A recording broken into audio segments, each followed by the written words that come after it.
Bon, ça fait un bon moment maintenant qu'on notice l'arrivée d'une nouvelle intrigue dans le MCU, un arc dédié aux héros de la rue. Comme quoi, pas besoin d'avoir des enjeux qui dépassent l'entendement pour créer des histoires marquantes. Explorer le multivers a son charme, tout comme découvrir le mental torturé d'un anti-héros qui démantèle un réseau de trafiquants contrôlant toute une métropole. Et puis, entre nous, une telle intrigue avec un Spidey dans les parages, c'est encore mieux. Sortez vos costumes de super-héros, installez-vous confortablement et explosez le pouce bleu avec le gant de l'infini. Je suis HeroesFR. Aujourd'hui, on parle corruption, on parle crime organisé, on parle d'un nouveau type de menace dans le MCU.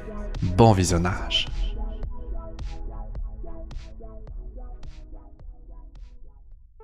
Nous sommes sur le point d'assister à la naissance d'un mini-MCU dans le MCU. Une intrigue générale plus terre-à-terre, dédiée à des super-héros urbains, soit tout un aspect de l'univers Marvel qui plaît à énormément de fans et qui va enfin pouvoir être exploré.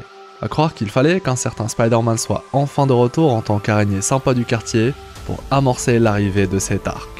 On le sait depuis peu, notamment via quelques rumeurs, mais le MCU souhaite dans le futur mettre en avant des intrigues type héros de rue. Marvel Studios se sont même prononcés concernant le grand vilain de cette partie du MCU, et il s'agit sans grande surprise du Kaïd, alias Kingpin, de son vrai nom, Wilson Fisk. Il est même décrit via cette annonce comme le nouveau Thanos version intrigue de rue. C'est officiel, le Kaïd sera notre grand mastermind du crime, le point central, qui va lier Spider-Man, Daredevil, le Punisher, et qui sait, d'autres héros que vous connaissez, car d'autres révélations viennent de voir le jour. Si on pensait que ces éléments allaient être introduits avec la très attendue nouvelle série Daredevil Born Again, c'est finalement via Echo que la magie opère, plus précisément durant sa scène post-crédit. Sans spoiler la série, désormais dispo sur Disney+, ou entrer dans les détails, on a déjà pu voir le personnage du Kaïd canonisé dans le MCU, notamment via la série Hawkeye. Mais ce que vient de faire la série Echo, c'est encore plus fou, car la série nous confirme tout simplement que le Kaïd du MCU, ainsi que Daredevil, sont exactement ceux des séries Netflix. Et ça forcément, ça change beaucoup de choses. Les trailers d'Echo ont commencé à partager des images de l'ancienne série Netflix Daredevil, et la série elle-même a fini par nous le confirmer. Toute l'aventure vécue par Matt Murdock à Hell's Kitchen dans l'incroyable série Daredevil de Netflix fait désormais partie intégrante du MCU. C'est désormais canon. Ça donne même envie de se refaire un marathon. La nouvelle série Daredevil Born Again va donc nous raconter la suite, ce qui fera plaisir à énormément de fans. Revenons maintenant à la scène post-crédit d'Echo. Vous inquiétez pas, elle ne spoil pas la série. Elle est même indépendante et se connecte plutôt avec la nouvelle série Daredevil, le prochain film Spider-Man, mais pas que. Et on y apprend que Fisk est intéressé par le rôle de maire pour la ville de New York. On le voit assister à un débat télévisé où le présentateur décrit ce à quoi devrait ressembler le prochain maire de la ville, décrit comme devant être un bagarreur prêt à se battre à main nue, une métaphore, mais qui dans le cas du Kaïd est à prendre au premier degré. Fisk a l'impression qu'on parle de lui à cet instant précis, et on comprend que son objectif est désormais celui de contrôler tout New York, mais pas seulement dans l'ombre, il souhaite devenir le maire de la ville. Forcément, tous les super-héros qui habitent à New York vont faire partie de cette nouvelle intrigue, une intrigue sombre où il est question de corruption, de crime organisé, et où la justice et la moralité se confrontent. Certaines sources précisent que l'arc en question serait fortement inspiré de Devil's Reign, une histoire où Wilson Fisk est justement passé du statut de Kaïd à celui de maire de la plus grande ville d'Amérique, et utilise son pouvoir criminel et politique contre les super-héros qui considèrent New York comme leur chez-soi. Petite parenthèse, c'est drôle de voir que sur Terre comme en dehors, certains personnages souhaitent commencer à s'en prendre aux super-héros. Ce sera possiblement le cas de Fisk, concernant les héros urbains qui habitent New York. Quant à la partie cosmique, c'est un certain Zeus qui souhaite entrer en guerre contre les héros, comme vu dans la scène post-crédit de Thor 4. Nul besoin de s'appuyer sur Devil's Reign pour impliquer Spider-Man dans l'histoire. Il a été impliqué au moment même où il a habité New York, et puis on a tendance à l'oublier, mais notre Spidey a déjà rencontré Daredevil, enfin Matt Murdock, qui était son avocat dans No Way Home. Et justement, les deux personnages, Spidey et Daredevil, sont en réalité beaucoup plus liés que vous ne le pensez, et pas seulement car les deux personnages sont connus pour avoir affronté le Kaïd. En réalité, Daredevil est l'un des rares, si ce n'est l'unique personnage héroïque du MCU, capable de découvrir l'identité cachée de Spider-Man. Il suffit à Daredevil de rencontrer une seule fois Spidey pour directement comprendre qu'il s'agit de Peter, et inversement. Et c'est lié à l'une des facultés spéciales de Matt Murdock, ses sens surdéveloppés. Il est aveugle, mais a amplifié ses autres sens de manière extraordinaire. Il arrive par exemple à reconnaître les gens autour de lui, notamment grâce à son ouïe, discernant des détails sonores minimes, comme des battements de cœur, des respirations, ou même des pas. Un pouvoir fou pour identifier des individus possédant plusieurs identités. Si en plus, ils se sont déjà rencontrés dans la vraie vie, habitent la même ville, devant s'allier contre Fisk, ce duo très iconique est sur le point de voir le jour pour le grand plaisir des fans. Et il ne faut pas l'oublier, Peter est lui aussi capable de la même chose. Il se souvient de son avocat, il lui suffit alors de rencontrer Daredevil une seule fois pour comprendre qu'il s'agit de la même personne. Et oui, quand on parle de sens surdéveloppés, ceux de Spidey sont tout aussi extraordinaires. Maintenant, il y a un élément très mystérieux dans l'histoire de Spidey et de ses prochains films. C'est l'arrivée du symbiote dans notre univers comme vu dans la scène post-crédit de No Way Home. Le symbiote en question semble être intéressé par Peter, mais idée qui pourrait être complètement folle, ce symbole pourrait finir par se lier à d'autres personnes avant d'arriver chez notre Spidey.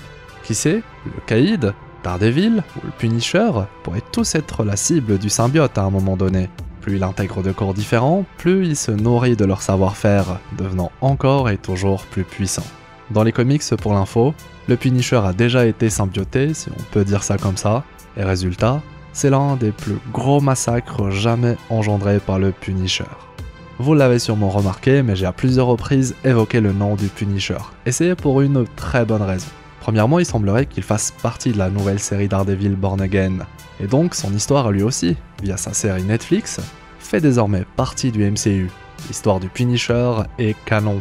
Quant aux autres shows Marvel de Netflix, la personne qui gère la partie série MCU nous a récemment partagé que de 100 points de vue, elles sont toutes devenues canon, toutes les séries Marvel de Netflix. Iron Fist, qui pourrait pourquoi pas faire partie du film Shang-Chi 2, Jessica Jones, Luke Cage, etc. Techniquement, vu qu'ils ont tous rencontré notre Daredevil dans la série Defenders, sorte de mini Avengers version série Marvel Netflix, ils devraient tous faire partie du MCU. Je pense que la prochaine série Daredevil va s'occuper de nous détailler le tout. Quant à Spidey, certaines sources précisent qu'il a encore une apparition dans un autre projet du MCU, hors film solo, ce qui amène beaucoup de fans à théoriser sur le fait qu'il sera bien présent dans la série Daredevil, ou au moins via un caméo, comme Daredevil dans le film Spidey. Car c'est bien la série Daredevil Born Again qui va enclencher l'arc héros des rues avec Fisk comme grande menace. Alors il faut envoyer du lourd, devenant automatiquement l'une des séries les plus attendues de l'univers Marvel, avec au programme beaucoup plus d'épisodes qu'habituellement pour les séries du MCU. Qui sait, Fisk pourrait se révéler dans le futur comme l'un des grands vilains de la nouvelle trilogie Spider-Man, au moins pour un film. Spidey et Fisk, c'est une grande histoire d'amour dans les comics, alors la possibilité n'est clairement pas à exclure. Pour les autres projets du MCU, qui souhaitent également explorer les intrigues des rues, on ne peut pas ne pas évoquer le film Thunderbolts, qui pourrait également s'inscrire dans la même intrigue globale. La saga Kingpin pourrait alors débarquer avec tout le bagage Marvel de Netflix, le background de l'histoire en somme. On y voit comment le Caïd est devenu ce qu'il est, pareil pour Daredevil, le Punisher, etc. C'est un peu la base de la saga dite des rues de New York. La série Hawkeye, Echo ainsi que le film Thunderbolts sont quant à eux des projets qui se déroulent dans le présent. On peut y voir une sorte de rappel du monde du crime et ce dont il est capable. On a pu y revoir Fisk, ce que Clint a causé en tant que Ronin après le snap de Thanos, comment le gouvernement des États-Unis est lié à la mafia à travers le monde. Souvenez-vous, on a appris l'existence de Madripoor, ou encore l'influence de Valentina pour ne citer qu'elle. Ensuite, le tout prend forme dans Daredevil Born Again. La série pourrait même débuter avec la victoire de Fisk pendant les élections, jusqu'à ce que toute cette mini-saga s'achève avec le prochain film Spider-Man, le point culminant de l'intrigue. Kingpin déclare la guerre aux héros de New York, et ces derniers doivent s'unir pour faire face au monde du crime organisé. Plus tard, on pourrait même découvrir que Ross, Valentina et même Fisk travaillent en réalité ensemble pour faire face à la menace des super-héros, un agenda secret pour détruire les héros et leur image, au vu de l'influence que possèdent désormais ces derniers dans la société. Soit finalement l'équivalent de la partie Accord de Sokovie, Civil War, etc. dans la première saga. Tout n'a pas forcément besoin de se dérouler ni d'être lié au multivers dans la nouvelle saga pour plaire aux fans, de la même manière que tout n'était pas forcément lié aux pierres d'infinité dans la saga Infinity. Et ça, c'est beau.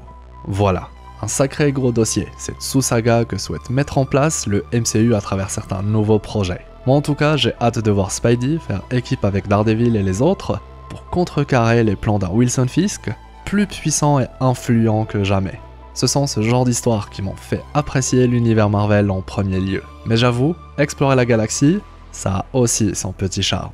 Merci à vous pour votre attention, ça fait un petit moment que je voulais parler de cet aspect de l'univers Marvel, et avec les récentes révélations, le timing est parfait. Partagez-moi vos retours concernant la vidéo d'aujourd'hui, vos idées, remarques ou théories sur la série Daredevil ou le prochain film Spider-Man. Dites-moi ce que vous pensez de tout ça, et je compte également sur vous pour le pouce en l'air, le fameux pouce bleu avec le gant de l'infini, c'est le meilleur moyen de soutenir mon travail. Et puis abonnez-vous pour ne rien rater. Je vous renvoie sur la super vidéo dédiée à la vie après la mort dans l'univers du MCU, une vidéo avec beaucoup de belles découvertes et théories à ne surtout pas rater. Quant à moi, eh bien, je vous souhaite une agréable journée ou soirée. C'était Hirosef, votre explorateur d'univers préféré, pour vous servir.